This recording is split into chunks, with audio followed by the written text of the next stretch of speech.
Hello folks. As you noted, the beginning of this was I was blowing the shofar, or the trump of God.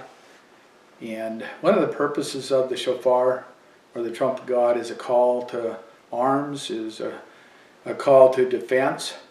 And so that's the reason that we did this morning, is there's some things that have come about that are on the horizon, and I think they're something we have to be very concerned about. And namely, it's called the Jade Helm operation, and we'll get into that a little bit later. But we're going to start off, we're going to talk a little bit about the Bundy Ranch and what transpired out there, and the timing of it. And the timing of it is absolutely essential for many reasons. For those that don't know, the Bundy Ranch, or the Bundy Ranch battle as it's become to known, that took place on Passover of last year, and that timing was not by accident. The people behind the scenes that are trying to manipulate this country, they have co-opted the things of God. It was not by accident. And here we go again, this April, with the tetrads and the blood moons and the solar eclipses, we're coming back up on the Passover. And right now there's a party that is scheduled for a 1-year anniversary. Well, the Jade Helm operation, which Roy and I have been talking about, we feel very strongly that this thing is going to go live, and that it's going to be really, really bad. And they said it wouldn't start until July. Not so sure. This Passover would be actually, which is coming up in just a couple of weeks here, would be the time to be most concerned. And you got like a week there of flexibility. And that's why, a big reason why we wanted to put this out, is so people would be aware of it. There's a gentleman, he's a Messianic pastor by the name of Mark Blitz, and or Biltz. A year ago, or a couple, actually it's been about 3 or 4 years ago, he sat down with some pastors, some noted pastors, namely Pastor Hagee, and then a couple others. And they were talking about this Judaic calendar and the blood moons and the solar eclipses and how it's God's timetable. And it's pretty easy to see, it's pretty easy to understand, but in a nutshell, these blood moons and these, well, primarily the blood moons, they fall upon these Jewish holidays, which are known as the Feast of the Lord. And they have deep significance going all the way back to 1452, when the Jews were evicted from Spain. And more recently, in 1949, when the Jews regained their homeland. Well, you might even go back before that in the Balfour Agreement. Then the latest, or not the latest, but in 1967 is when they, the 67 war, when they took over Jerusalem. And these blood moons all fell on those Jewish holidays. So there's a lot of significance to these things. And one thing that I found very, very interesting is, like I say, about 4 years ago, when these pastors got together with Mark Biltz, the Messianic pastor, and they were discussing this, and Mark told them, look for this date. Something substantial is going to happen on this day that has to do with the Jews. Well, it didn't happen with the Jews in Jerusalem. And that's kind of the rub, because what they should be talking about is the house of Israel and its dissemination over in the rest of the world over the centuries. Because the true birthright, or the greatest birthright, didn't go to the Jews. It went to Joseph and his sons, Ephraim and Manasseh. And I have here a publication and a study that was put out by the Armstrong Institute some years ago about what happened to these tribes of Ephraim and Manasseh, and where they ended up here in the Americas. And of course, the Armstrong Institute is not a Mormon thing, so the Mormons have believed this for, for a couple hundred years now, that we're actually descendants of Ephraim. So with this in mind, we pretty well understood that there was a really good chance and nothing was going to happen in Jerusalem, but that things would happen here in America. If I can interject, Brand, this is Roy talking. I'm not going to be on camera much today. I just wanted to interject, make sure our listeners understand this.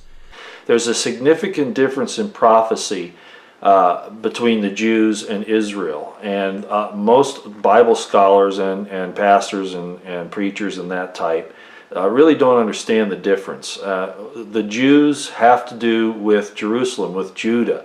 They are a part of the house of Israel, but Israel is something far above the Jews as far as being more large. It takes in more.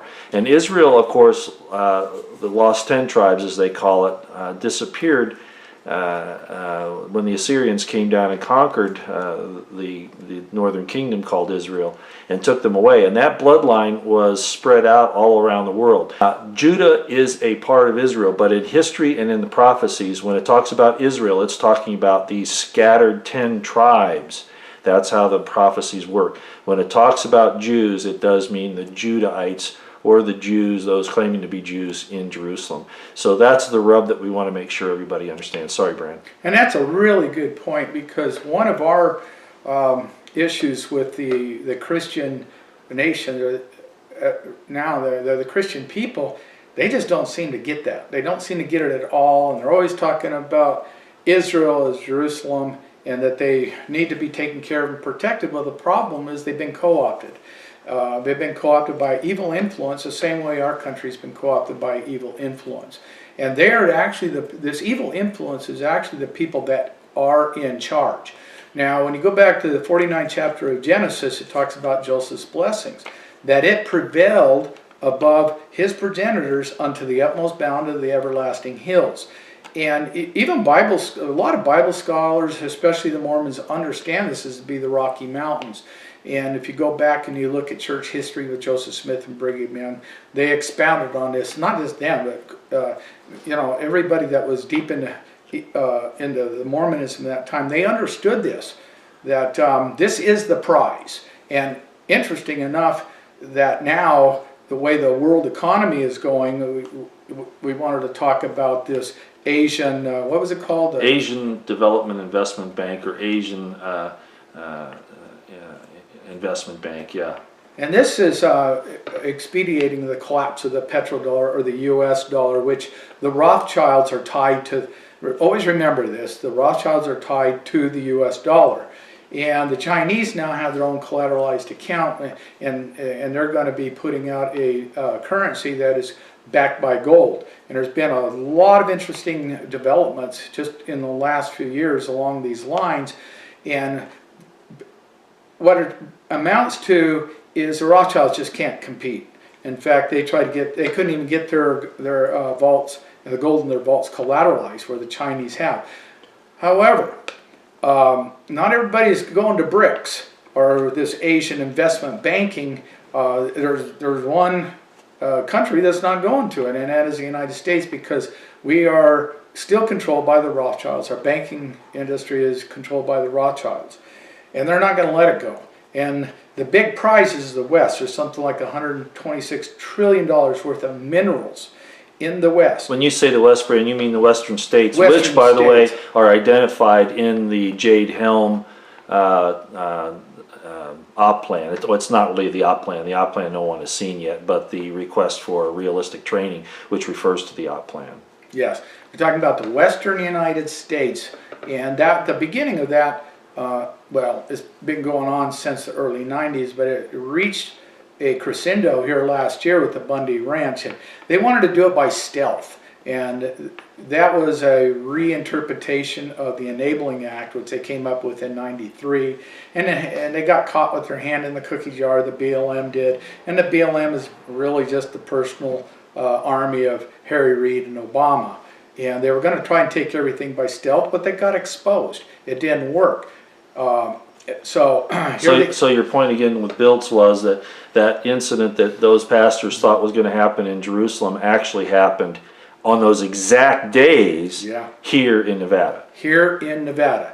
The utmost bound of the everlasting hills, it is the real prize. The Jews want it, which is the Rothschilds, Rockefellers. They want it. And not just want it. If they don't get it, they're done. They're history. And now you've got the Chinese that need it desperately also, and they feel like they have a claim on it because we owe them something like $2 trillion. It's a trade imbalance, and they can't feed their people. They're having some real issues in China. They need land desperately out west.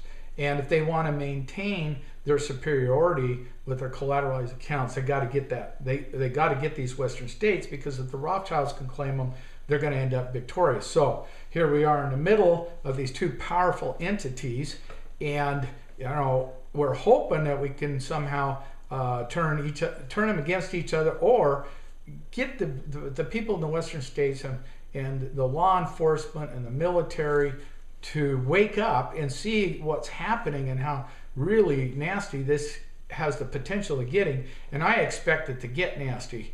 I think you're going to see bloodshed.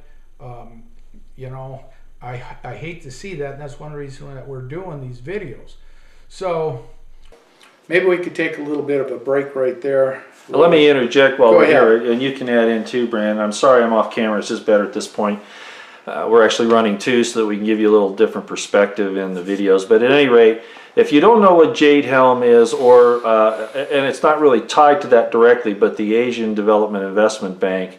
The Asian Development Investment Bank, let's start with that first, is actually a rival to the World Bank, which is run by the U.S.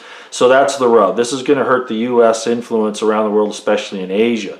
Now that the Brits, the French, the Germans have pulled out of the World Bank and the Western banking system, not entirely, but at least for this, and gone to this Asian Development Bank, that's caused a real problem. That's the first thing. The second one, we want to run to the Jade Helm situation here. Jade Helm is basically, I'm just going to put it in this type of explanation. There's more to it than that, but this is a military takeover of the Western states. Principally, they list Texas and Utah as hostile. This is the first time we've ever seen this. This is a Special Operations Command underneath NORTHCOM that is saying that there are hostile elements. And they're not talking about dissidents or terrorists from overseas. They're talking about Americans, including state legislators, governors, people that defy or go against federal authority. For instance, the annulments that we've been seeing going on with some of the federal laws in the states. Some of the states not following with Obamacare, or allowing marijuana, for instance, or nullifying federal gun laws, those types of things. This can be pushed to a limit where these special operations forces come in, and the Jade Helm thing is a psyop to get people ready for this type of an idea. The problem, and as it says right in there, that this is an unconventional warfare exercise. You've got to understand that this isn't garden plot civil disturbance operations. This is unconventional warfare. It states that, and that's the real red flag in that whole thing. So here we have Jade Helm coming up. We're going to have absolutely a real problem with special operations forces running in these states, picking up what they call dissidents, and that would include, like I said, state legislators, governors, etc. So we've got to switch to another video here now, but I wanted to make sure that you knew about that. If you haven't looked at that, you need to. That's the crux of this. It's set to start off the Jade Helm thing in July. And it could happen earlier than that or later, but it could happen earlier. I want to point out the World Trade Center bombings, the 9/11, the Boston bombing, 7/77 in Britain. All of these have happened when drills of this type were being conducted. So it can go hot at any moment. Okay, we're going to sign off. Give us a couple minutes, or actually a couple